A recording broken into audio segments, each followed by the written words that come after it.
people that they had no access to, and they just imagine.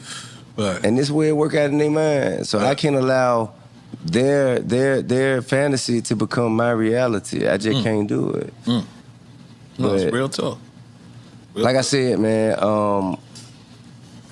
We're taking a shot for that. Can I have some water, please?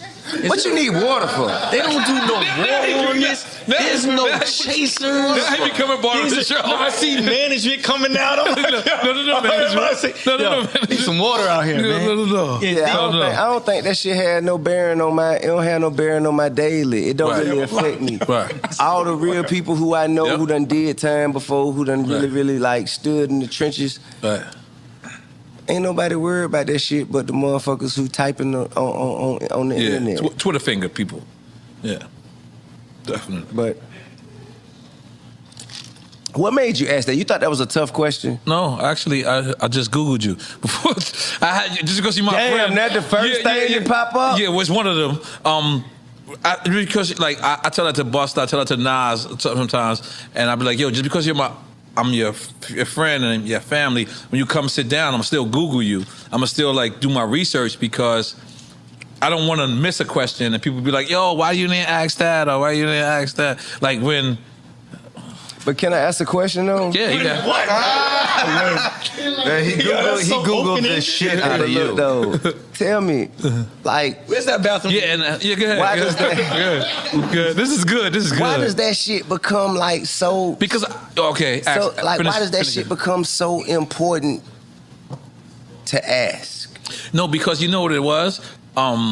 It's your footage, right? So obviously you put it out, and then people are trying to use that footage against you, right? Sure. Which is crazy. Which I'm sure you proofread your book before you threw it out, so you knew that this was there. It ain't nothing I was trying to hide. Right. And I'm gonna go on to say this. When I told you the conversation or the discrepancy that I was having with one of my partners, he was like, "Man, I ain't finna do that."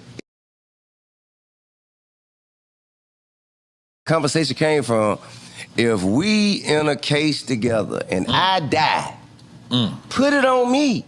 God bless. Put it on me, bro. If I'm dead and you can go home, man, put the case on me. You hear me? Yeah. And unless it was some shit I wouldn't be a part of if I was alive, you know what I'm saying? If you got some dope and I'm gone and you're like, man, shit, it wasn't mine, so... Man, why not, bro? You still have a life to live after I'm gone. Why would I expect you to, like, where is the logic in that? Right. Where's the logic in that? Right. But I see where people are so closely connected to it because you got to think about the origination of the police.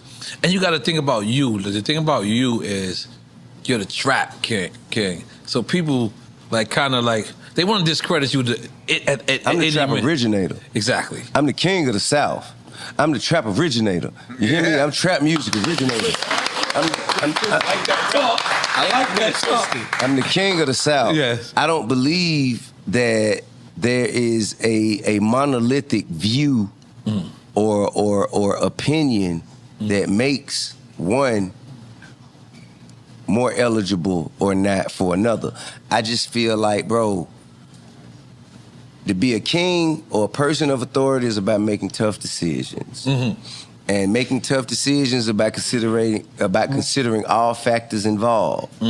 Now, there are some things based on your integrity, based on your morals, based on the principles that you've instilled in yourself that you just ain't gonna do. And then there's a bunch of other shit that you just got to figure out how to kind of make that shit work into the best case scenario for yourself. I ain't just finna say, like, I'm not finna say another thing that we've talked about before.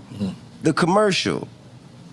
I'm not finna say no. I'm not gonna tell law-abiding citizens not to call the police so I can, not be of benefit to a downward departure. Not gonna do that. Because you know why?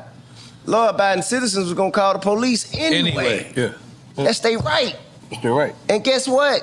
Street niggas wasn't never gonna not snitch. Or excuse me, they wasn't never gonna not keep it solid because they seen me on a commercial. It wasn't never gonna be no nigga to say, you know what, I wasn't gonna tell, but I just seen that nigga tip on that commercial, man. I'm gonna go ahead and do my thing, man. Call my lawyer. That shit don't happen. Yeah. You feel me? Yeah. But I love my motherfucker. I love my stats. I ain't never called the police to put nobody in jail.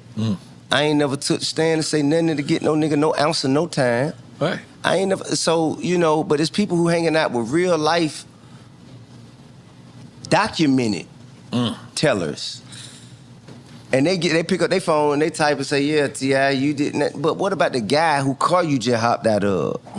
You just hopped out the car with a guy that you know did this and sent X amount of guys up the road. But you still dealing with him. But you want to pick up your phone and talk about me. That's the conundrum. Right. As I see it. Crazy. Crazy. But continue on. No, come on. I feel like we should take a shot for something.